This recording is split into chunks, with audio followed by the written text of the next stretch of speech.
Why? Why did I choose Japan?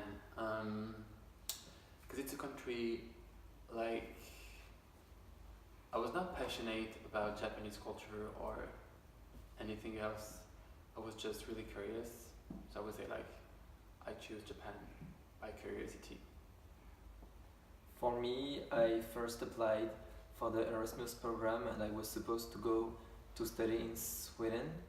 And then Amir told me that he was applying for Japan and he gave me the brochure of the university and I had it in class and talked with my teacher about it because he saw it and we discussed and he told me like maybe it will be a great idea to go to Japan, so I thought why not. I decided to go to Japan in the first place. In my school, I'm currently an English major and I'm a junior right now.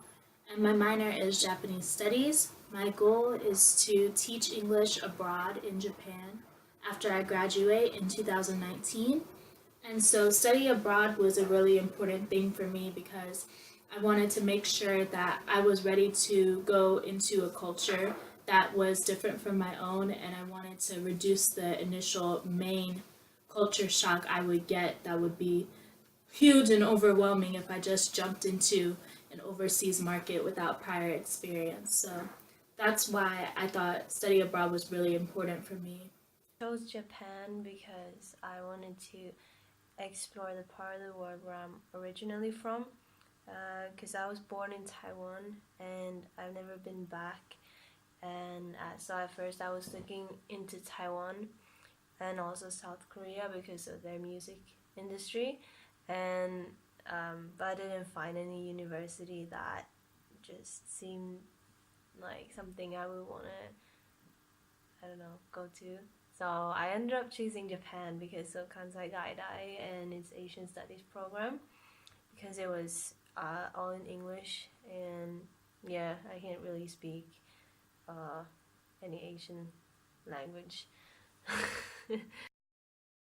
I was really, no, like I'm not a really loud person, but here, if I compare myself and friends, I would be considered here like as a really loud person. So I definitely have to be like more quiet, and I would say like less in a rush, because here people are really sensitive to the way you move, or you can really be quickly seen as an aggressive person if you do like, you know, rushing your movements, or yeah, you have to be really soft and gentle the way you don't touch people, you know, if you want to call out someone, you don't touch them or anything like that. Yeah.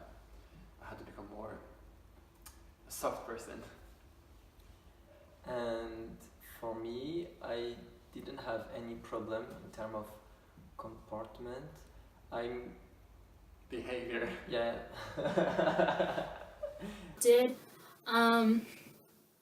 I don't know if this would necessarily count, but I definitely always accidentally say something in Japanese. Maybe like I'd say thank you, you know, I'd say arigato gozaimasu, or I'd be like thanks, or I'd be like gomen ne.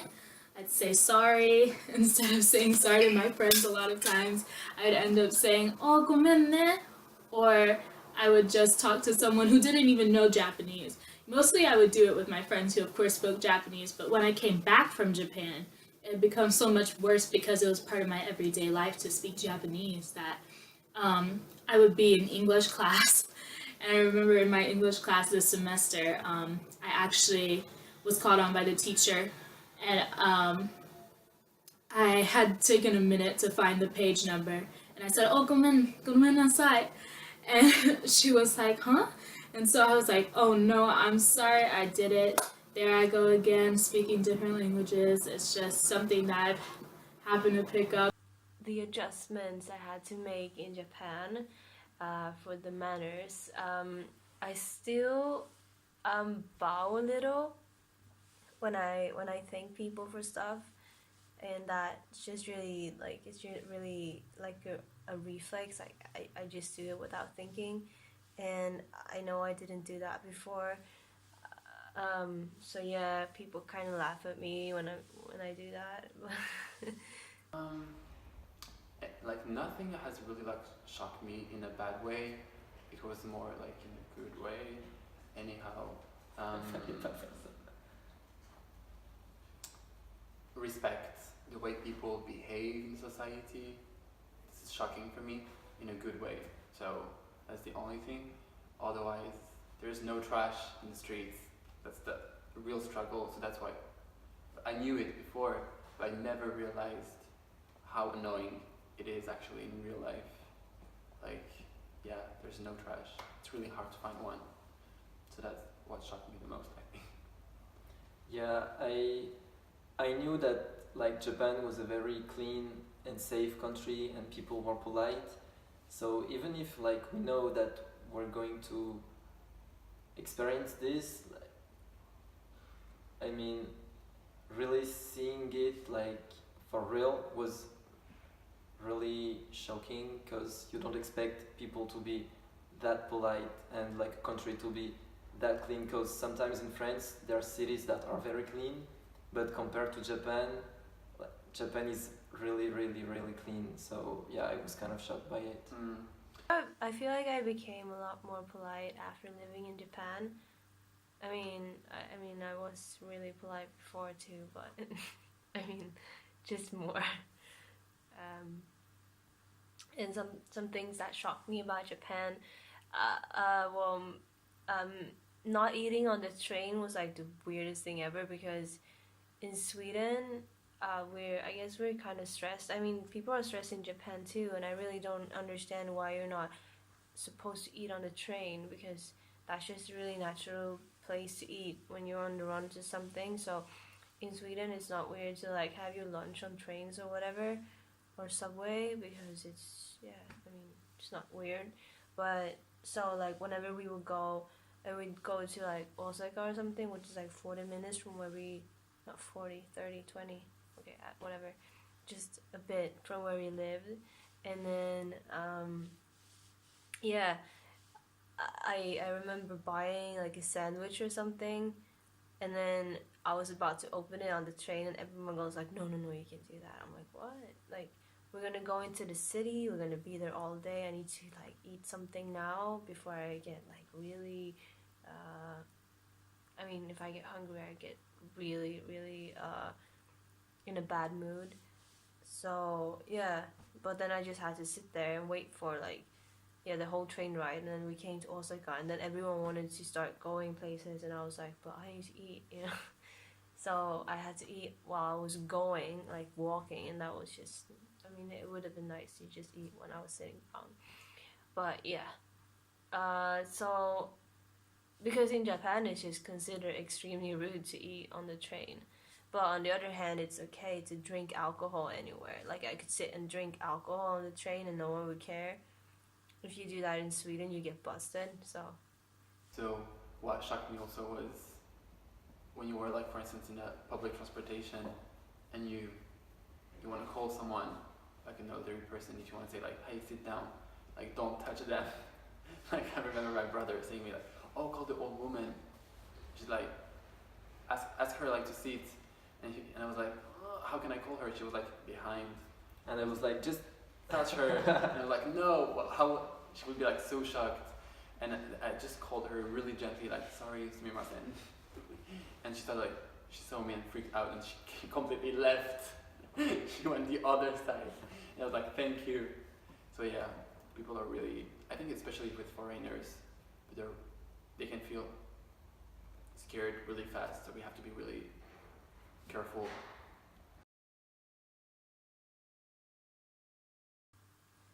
So nothing really disappointed me. Like I can't think of anything that disappointed me. Only that the time went too fast, but that has nothing to do with Japan. I guess it's just life, So what disappointed me the most is, before coming, I had this idea like Japan is a very advanced country, and it is, but I was surprised and disappointed about like everything that is related to mobile phone. Like, we don't have a lot of data, and even like people have pocket Wi-Fi, and it's not convenient, and I think that's what disappointed me the most. And fruit is so expensive. I'm I'm so disappointed in Japan. Fruits are really expensive here. Vegetables as well. And so, has your preference changed about food and lifestyle? Well, I eat a lot cleaner now. Like I eat less sauce and grease, and just become picky about things being fresh, I guess. Yeah, uh, I don't. I used to eat a lot more before I went to Japan, and then I kind of adjusted there because the portions aren't that big as they are in Sweden. So I think that's preference change because now I realize I don't have to eat that much to be okay, to be full. Okay, you know. So lifestyle. I pay attention to a lot more in what people say or do because Japanese people do that, and I like that trait. So yeah, I try to just listen better because that's like a lifestyle change.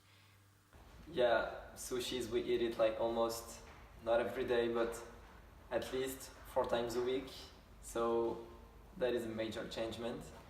And about my lifestyle, I sleep. J'adore putain.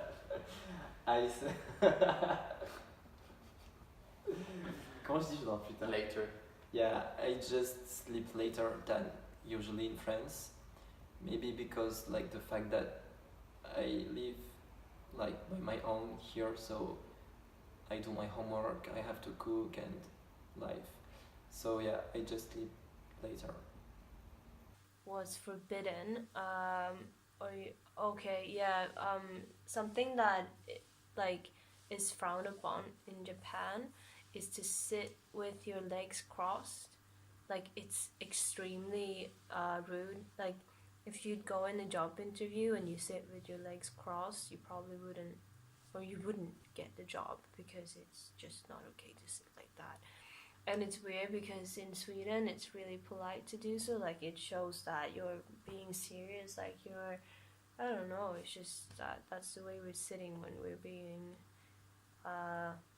in those kinds of situations. I know. Comment dit mon chez bien? I don't know how to say in English, but there's like in France, we can in public you get like, I forgot the word. Clean your nose somehow with a tissue, and here it's like strictly forbidden, socially strictly forbidden. Don't do it in public. So as I love to do it, every time I don't feel comfortable, I just do in France. But here, people tend to, comment on dit? Je sais pas. People tend to a lot, which is really annoying in France. Like even teachers, they would be like, get a tissue, and just and here it's the opposite. So that's really surprising for me. That was maybe the most surprising thing.